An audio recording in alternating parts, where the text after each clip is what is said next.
Photoshop. This is Photoshop. This is Photoshop. We aren't at San Siro. We aren't here at Real Madrid Atletico. It's all Photoshop. It is all Photoshop. It's all just not true. Real Atletico. 2 years later, the revenge. But it's not only the revenge. Because Real Madrid is no more the team of 2 years ago. Nobody realized exactly how they could get until the final. And Atletico got all the determination that Simeone can transmit to his players. We know that it will be 4-4-2 against 4-3-3. But Atletico actually will be more up, not so much tight behind.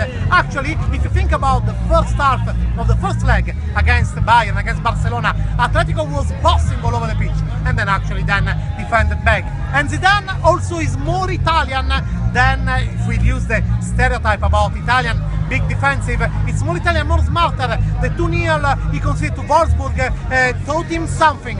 So Zidane won't be just touch possession and concede the counter-attack options to Atletico. It will be tight, it will be intense, it will be a fight, very few goals, but we think that there is something that is blowing, the wind blowing behind Atletico's shirt. So we go for Atletico to win, and we go with very few goals. So Atletico to win 1-0, it is at 8 from William Hill, and this is all Photoshop. We aren't at San Siro.